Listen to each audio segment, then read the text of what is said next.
Chapter 13. Staring Down Demons. How would you feel if the two people you loved most in the world suddenly died? Hard to imagine, isn't it? Even to think about such things feels pretty uncomfortable. Earlier, I mentioned Donna, whose husband and only child both died in a car crash. Most of us can't even begin to imagine her pain, but we can certainly understand her desire to avoid feeling it. When Donna came to see me 6 months after the accident, she was trying to avoid her pain by any means possible. This included drinking 2 bottles of wine each day, as well as taking a lot of Valium. Yet her pain was only increasing. Her clean discomfort, the natural pain of loss and grief, was compounded by a lot of dirty discomfort, all the additional suffering caused by her alcohol and drug problems. Learning the skill of expansion was an essential part of her recovery from this trauma. So why the term expansion? Well, consider some of the words we commonly use to describe feeling bad. Words such as tension, stress, and strain. If you look up these terms in a dictionary, you'll find they are all interlinked. Tension is a state of being stretched or strained. Stress is to subject to strain or pressure. Strain is to stretch beyond the proper point or limit. All these words imply that our feelings are too big. They are pulling us apart and stretching us beyond our limits. Contrast these terms with expand, to increase in extent, size, volume, scope, to spread, unfold, or develop.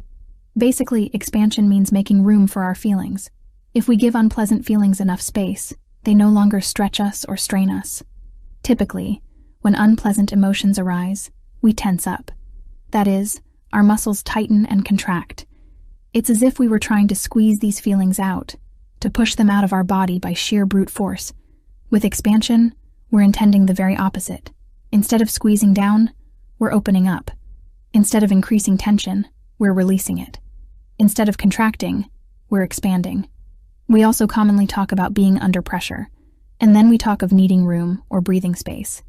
It's exactly the same when it comes to our own feelings. If we feel pressure building, we need to give them space. Fighting or avoiding our feelings does not create room for them. Expansion does. When you hear the term expanse of water or expanse of sky, what comes to mind? Most people imagine a vast, open space. This is what we are aiming for in expansion, to open up to our feelings and make plenty of room for them. This will ease the pressure, lighten the tension, and free those feelings to move. Sometimes they will move very rapidly. Sometimes they will move more slowly. But as long as we make room for them, they will move.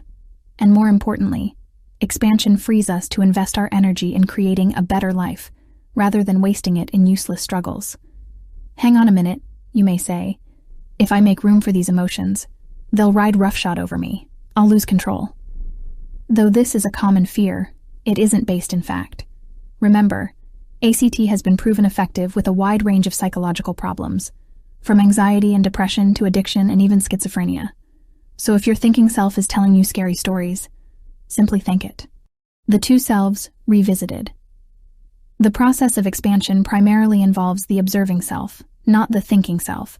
So let's just take a moment to recap their differences. The thinking self is responsible for thinking, in the broadest sense of the word. It produces all our thoughts, judgments, images, fantasies, and memories, and is commonly called the mind. The observing self is responsible for awareness, attention, and focus. It can observe thoughts, images, memories, etc., but cannot produce them, and it has no commonly used word to describe it. The closest term in the English language is awareness. The following exercise will help distinguish these two distinct parts of you, and will also give you a sense of something called body awareness, a key factor in expansion. Body awareness. As you keep reading, simply notice the following. Where are your feet? What position are your legs in? What is the position of your spine? Is it leaning forward or backward? Where does it curve? How are you breathing? Shallowly or deeply? Rapidly or slowly? As you breathe in, does your tummy move inward or outward? Is your back resting against something? If so, notice that area where your back is in contact with the supporting surface. What is the shape of that area? What are the positions of your arms? What can you feel in your neck and shoulders? Any tension or discomfort? What is your body temperature? Hot, cold, or comfortable? Which part of you feels the warmest? Which part of you feels the coolest? Can you notice the air on your skin? How does the inside of your mouth feel? Wet, dry, warm, cool. Where is your tongue resting? Is it touching your teeth? Now take 20 seconds to scan your body from head to toe and notice if there's any stiffness, tension, pain, or discomfort anywhere. Take another 20 seconds to scan your body from head to toe and notice if there are any pleasant or comfortable sensations. Do you feel any urge to change your position even slightly, such as by shifting a leg or an arm or even just a finger? If so, notice that urge, but don't act on it yet. Just notice which part of your body you want to move. Then move it and notice how it feels. Are you noticing any urge to eat, sleep, rest, drink, scratch, stretch, or skip this bit and get to the point? Hopefully, during that exercise, you experienced that awareness of the body is very different from thinking about it. The thoughts you had while you did the exercise came from your thinking self, but the awareness of your body, the noticing of the different sensations, urges, movements, and positions, came from your observing self. If you didn't experience this distinction, do the above exercise again. And notice that while the thinking self is talking away, the observing self is simply paying attention to your body. Notice, too, that there are brief moments, which may last less than a second, when the thinking self shuts up and the observing self can observe without any distraction. Once you have experienced that distinction, it's time to move on to expansion. In practicing expansion, we need to sidestep the thinking self, to put aside its unhelpful comments, and connect with our emotions through the observing self. This enables us to experience our emotions directly, to see them as they actually are, rather than as the thinking self says they are. According to the thinking self, negative emotions are giant, dangerous demons, but the observing self reveals them for what they are, relatively small and harmless. So in practicing expansion, the aim is to observe your emotions, not to think about them. There's just one problem. The thinking self never shuts up, at least not for more than a few seconds at a time. This means that while you practice expansion, your thinking self will continually try to distract you. It may pass judgments on your feelings or try to analyze them, or tell you scary stories about them, or claim that you can't handle them, or insist that it's all too hard. Or it may say, "Don't bother with these exercises. Reading about them is enough." It may even suggest that you do them later, knowing full well that you probably won't. But none of this needs to be a problem. Just allow those thoughts to be there and let them come and go as they please.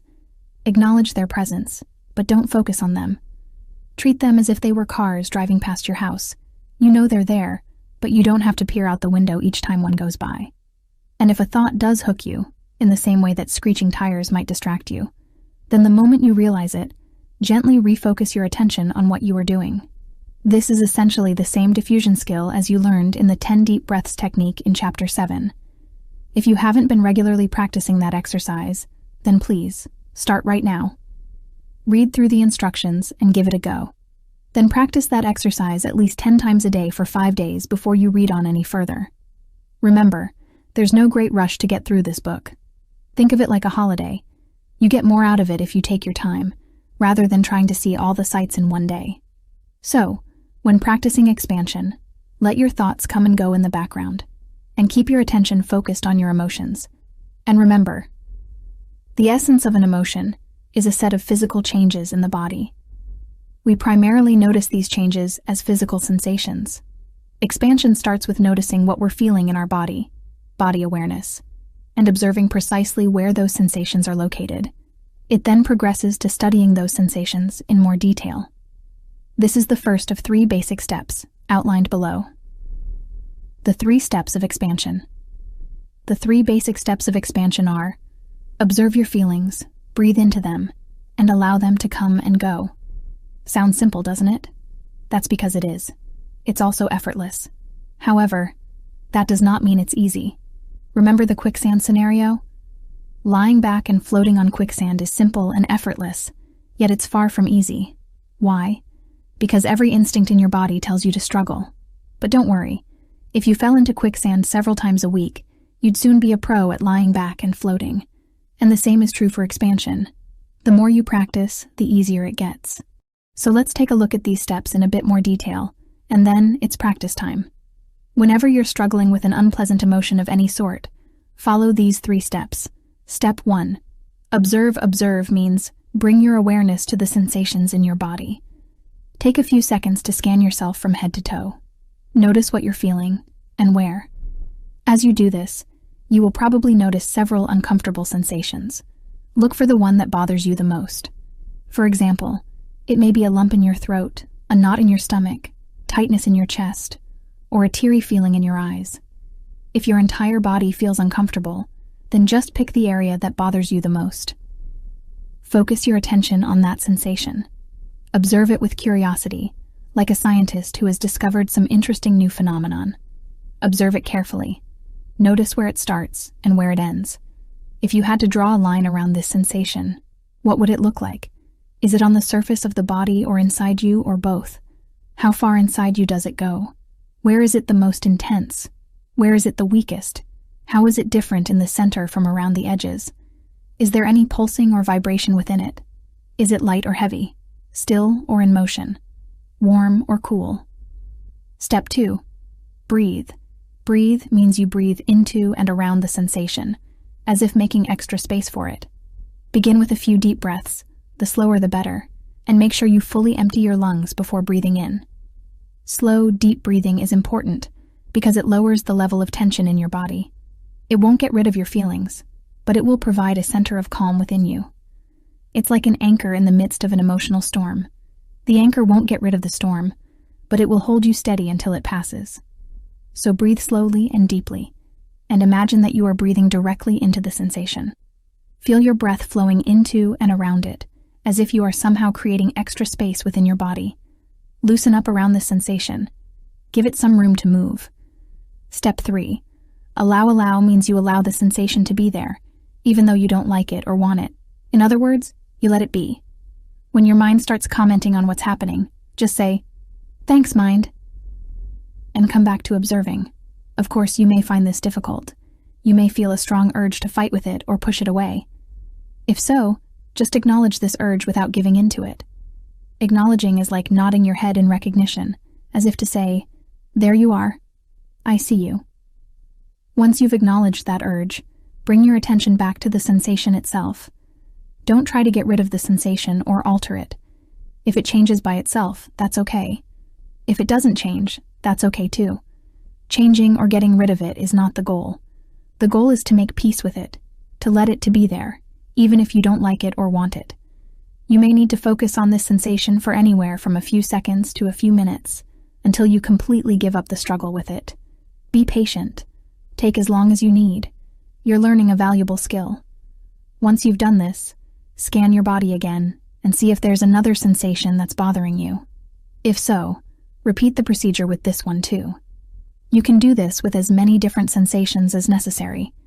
Keep going until you have a sense of no longer struggling with your feelings.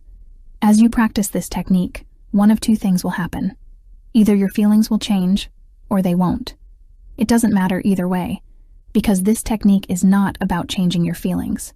It's about accepting them. Now it's your turn. So at last we come to the practical part of this chapter. Now, in order to practice expansion, you'll need to have some uncomfortable feelings to deal with. So bring to mind something that's currently a problem, something that worries, disturbs, or stresses you. The sort of problem that prompted you to pick up this book in the first place. Once you've thought of such a problem, focus on it until you feel uncomfortable. What? You're probably yelling. Are you crazy? I don't want to feel that discomfort. Well, join the club. I don't know anyone who wants to feel discomfort. The idea here is to be willing to feel it. Wanting something means you actively like it. Willingness simply means that you're allowing it. Why develop willingness? Because throughout your life, uncomfortable feelings will arise. If you keep trying to avoid them, you'll simply create additional dirty discomfort. By making room for your feelings and willingly feeling them, even though you don't want to, you'll change your relationship with them. They'll become much less threatening and will have much less influence on you. They'll take up much less time, energy, and attention. The more we turn away from our demons, the harder we try not to look at them, the bigger and scarier they seem. Menacing shapes half glimpsed from the corner of our vision are far more disturbing than the things we can see clearly. That's why, in horror movies, they always film the monster lurking in darkness. If they brought it out into broad daylight, it wouldn't be nearly so scary. But isn't this all a bit masochistic? You may ask. Well, if you were feeling pain just for the sake of it, then yes, that would be masochism. And certainly in some types of therapy, people are encouraged to wallow in their feelings for no obvious benefit, at least that I can see. This is not the case in ACT. We don't advocate exposing yourself to discomfort unless it is in the service of something important. Suppose you get mild arthritis in your left ankle, so that from time to time it swells up and aches. And suppose your doctor offers to amputate your leg. There's no way you'd consent to that for something so minor, is there? But suppose you developed bone cancer in that leg, and amputation became your only chance of survival. Then you would certainly do it. You would accept the discomfort of amputation because it's in the service of something important. Your life. It's the same with emotional discomfort. There's no point in wallowing aimlessly in it. In ACT, accepting discomfort has only one purpose: to help you take your life forward in a meaningful direction. Thus, in bringing up discomfort to practice expansion, you are learning a valuable skill for transforming your life. So enough of the talk already. It's time to do something useful. Read through the detailed instructions in section Step 2, Breathe, and Step 3, Allow. Once again, then bring up some emotional discomfort as suggested above. Next, practice the 3 steps of expansion: observe, breathe, and allow. When practicing this technique, it's important to have no expectations. Instead, simply notice what happens, and if you have any problems, don't be concerned. In the next chapter, you'll learn how to resolve them. Chapter 14. Troubleshooting Expansion. I said it before, and I'll say it again. To practice expansion may be simple, but it sure isn't easy. But then again, what meaningful challenge is? Raising kids, keeping fit, nurturing a relationship, developing a career, creating a work of art, caring for the environment. All these meaningful challenges involve some difficulty. So why should practicing expansion be any different? Like any new skill, expansion is difficult to begin with, but as you continue to practice, it gets easier. Below, you'll find answers to common concerns and problems about expansion. Chapter 15. Urge Surfing. Emotions prime your body to take action. That is, every emotion gives you the impulse to act in a certain way. We call that impulse an urge. In anger, we may feel the urge to shout, smash something, or someone, or just prove I'm right, damn it. In sadness, the urge may make us want to lie down, cry, curl up into a ball, or have someone cuddle us. In fear, the urge may be to run away and hide, stay really quiet, pace up and down, or talk too fast. And we experience all kinds of urges besides those mainly associated with emotions. We feel the urge to eat, drink, sleep, have sex, or get some exercise. Addictions typically give rise to extremely powerful urges: to gamble, get high, or get drunk. Eating disorders come with their own powerful urges too: to eat, starve, or induce vomiting. And this one's a little less obvious. When uncomfortable emotions arise, we often feel strong urges to use control strategies. For example, whenever I'm anxious, I get a strong craving for chocolate, or I want to go to the movies.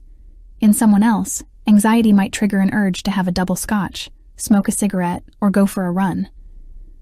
What do urges feel like? You may not be aware of it, but your urges affect certain parts of your body far more than others. It all depends on which part of your body is preparing for action. If you pay attention to your body, you can feel these preparations taking place. For example, when I have the urge to eat chocolate, I notice it first inside my mouth. First I feel my mouth watering, then my tongue gets fidgety and starts licking my lips. Then a vague tension starts in my jaws, as if they want to chew on something. Then, as the urge grows stronger, I may feel a sensation in my stomach, a sort of low-grade rumbling. As the urge grows stronger still, I may notice a restlessness in my legs, an impulse to get up and move, to wherever I can find some chocolate. These sensations are all rather vague. Notice my use of terms such as tension, restlessness, and fidgety. These are hard sensations to describe because primarily, they are impulses to take action. Still, we've all experienced just such sensations. And a key skill in dealing with urges is learning to be aware of them, to notice where they are happening and what they feel like. Yes, this is more about body awareness. So the next time you feel an urge to eat, drink, smoke, yell, or run away, take a moment to scan your body from head to toe and notice where you feel it. If you pay close attention, you'll detect a variety of vague sensations. For example, if you focus in on restless legs, you'll notice that some of the muscles feel tense or springy as they contract in readiness to move. You may also notice feelings of warmth or tingling, caused by increased blood flow and altered electrical activity in the nerves. It takes a little practice, that word again, to get really good at tuning into your urges. But as you do, you'll find that they have two main components. 1. Vague sensations that tell you your body is preparing for action. 2. Associated thoughts and images about the sort of action you want to take. So, returning to my urge for chocolate, those sensations in my mouth, stomach, and legs will be accompanied by thoughts and images about eating chocolate. Likewise, if you're feeling anxious in a social situation, you may have restless sensations in your legs, coupled with thoughts or images about leaving early. To act or not to act. You can deal with an urge in one of two ways: act upon it or not act upon it. Therefore, once you are aware of a strong urge, you need to ask yourself, if I act on this urge, will I be acting like the person I want to be? Will it help take my life in the direction I want to go? If the answer to either of these questions is yes, then it makes sense to act on that urge. For instance, if you've been nasty to someone and you're feeling guilty about it, you may have an urge to apologize. If this is consistent with who you want to be and what you want to stand for, then it's sensible to go ahead and apologize. On the other hand, let's suppose you've been mean to someone and you're still feeling a lot of resentment toward them. In this case, rather than the urge to apologize, you may feel the urge to write them a nasty letter or say spiteful things about them to others. If this isn't consistent with who you want to be or how you want to live your life, then it's sensible not to act on it. Now, let's imagine a third scenario. You're working or studying late to meet an important deadline when a friend calls and asks you to go for a drink. You turn down the offer because you need to get more work done. Your friend gets upset and tries to lay a guilt trip on you, telling you that she's lonely and miserable and has no one else to go with. You tell her she can come and have a drink at your place, after you've done a few more hours of work. She's upset and hangs up on you. Different people will have very different emotional reactions to this situation. The emotional reaction you have will depend on your learning history. That is, everything you've ever learned, directly or indirectly, that relates to this event.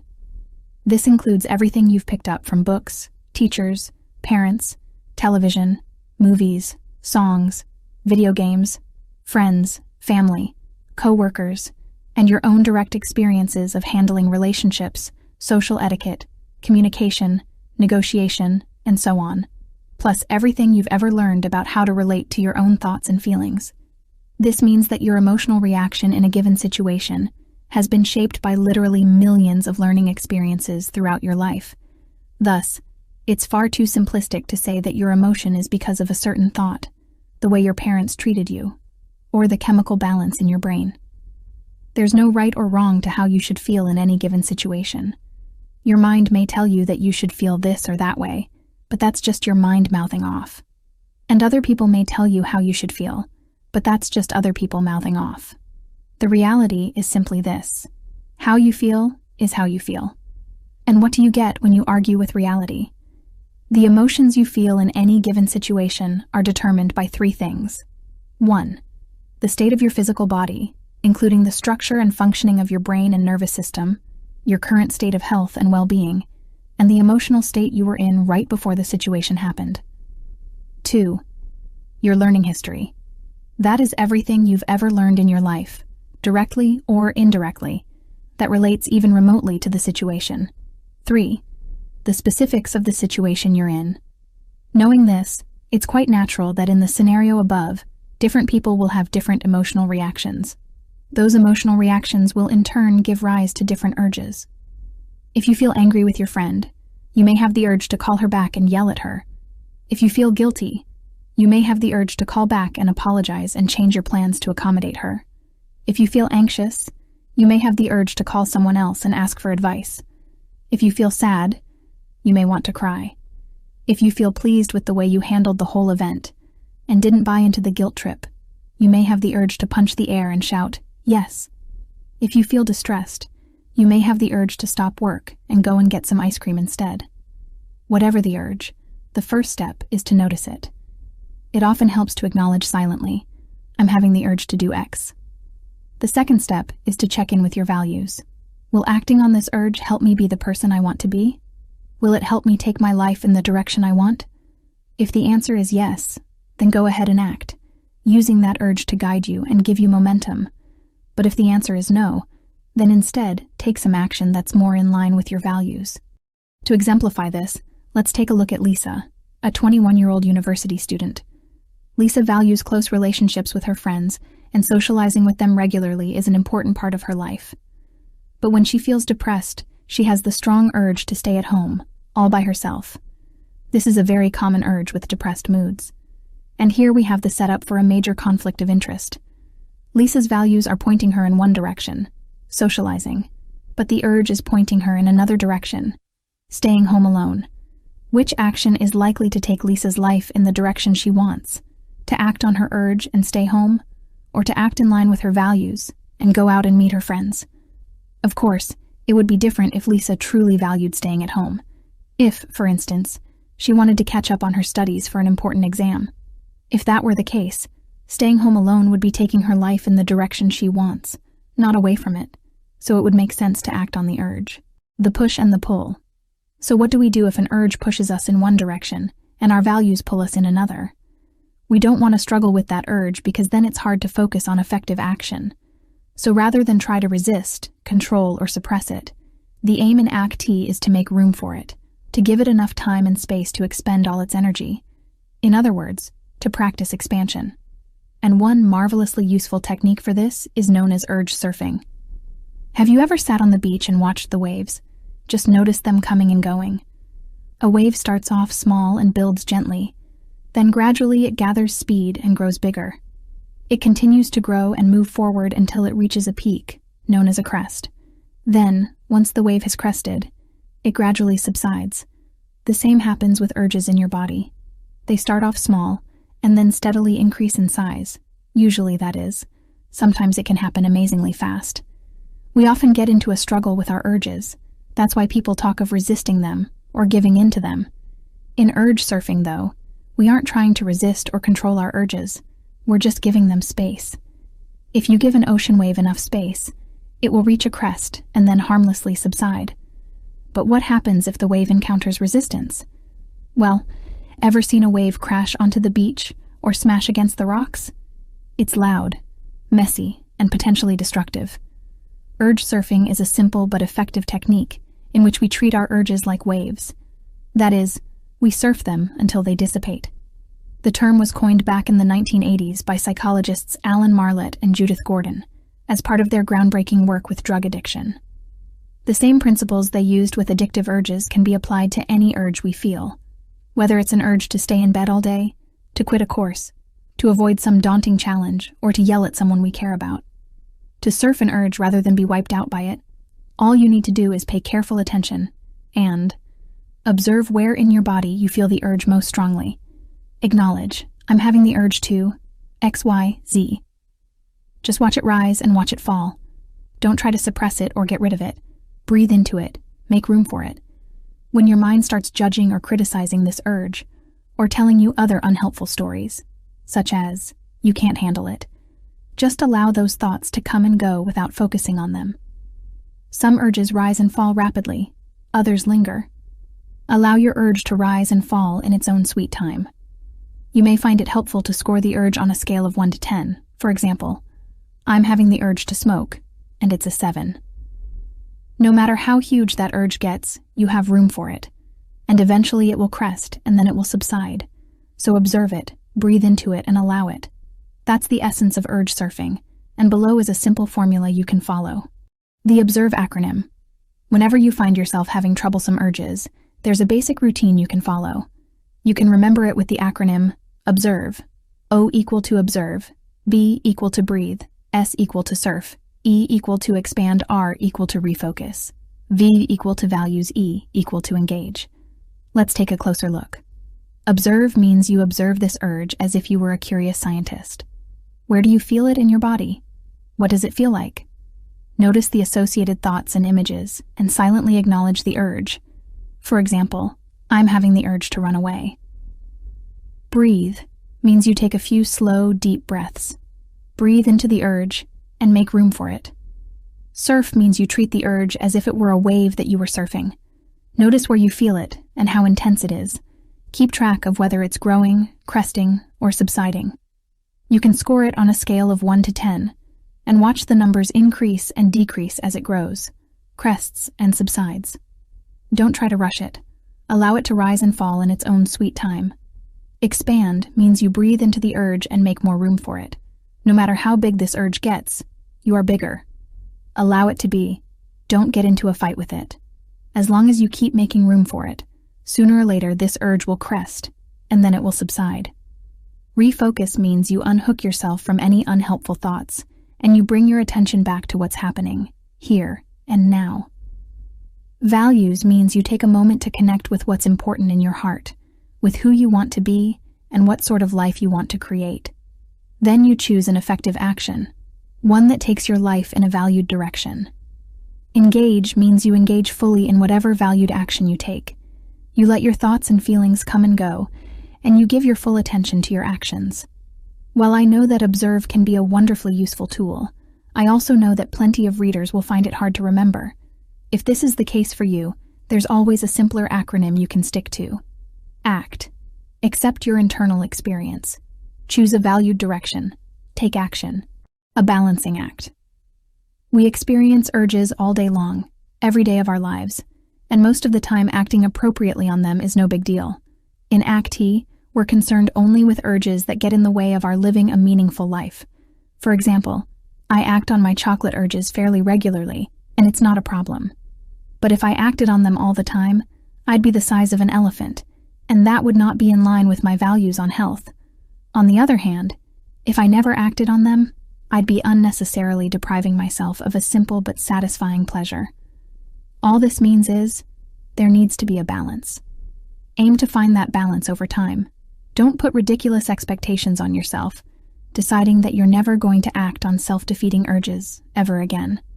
Of course you will. You're human. You'll screw up again and again over the course of your life. But remember, the instant you are aware of what you're doing, you have a chance to do something more effective. And over time, you'll get better and better at catching yourself earlier and earlier. While urge surfing can be very helpful, like any skill, it requires practice. Look, you had to know that was coming. The best way to practice is to put yourself in a situation where you're likely to feel confronted by troublesome urges. But don't choose just any challenging situation. Choose one that moves your life forward in a meaningful way. During the next week, pick 2 or 3 difficult situations that naturally occur when you take your life in a valued direction.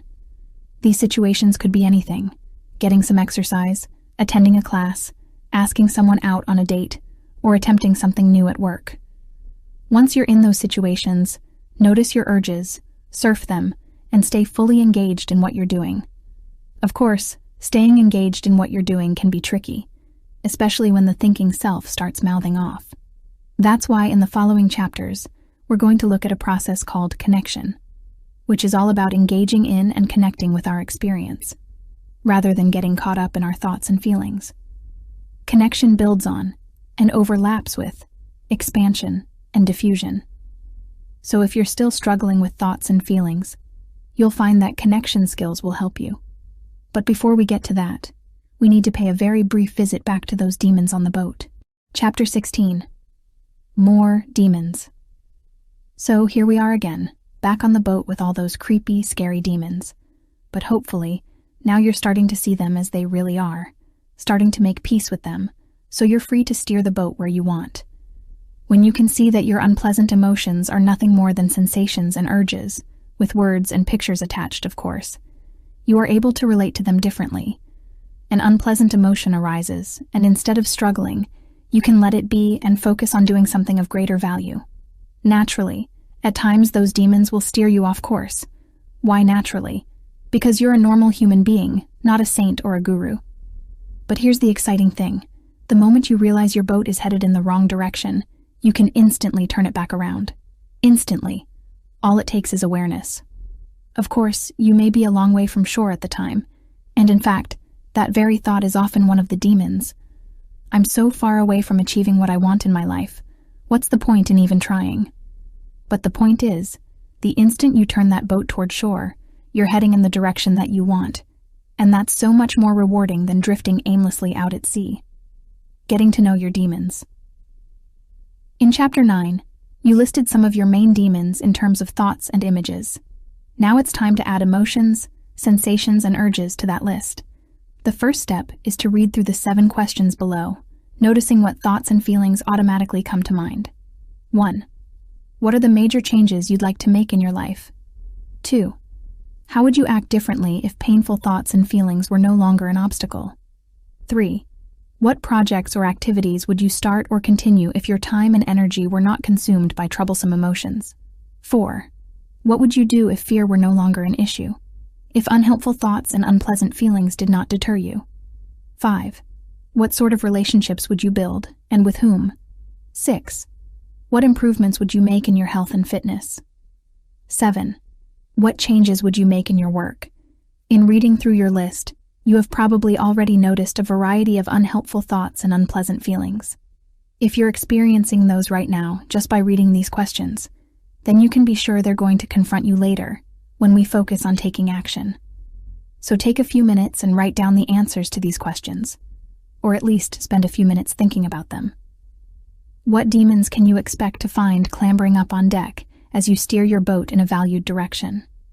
What feelings, urges, and sensations might possibly act as obstacles? What thoughts and images might possibly act as obstacles? The next step is to make some time to practice diffusion or expansion with these demons. What valued activities can you do in the next few days that will give you a chance to meet these demons, see them for what they are, and make peace with them? Set yourself a few goals. Specify the time, the place, and the activity you'll do. Then engage yourself fully in that activity. And if you have trouble with any of this, don't be discouraged. In the next few chapters, you'll be learning another useful skill that will make a world of difference.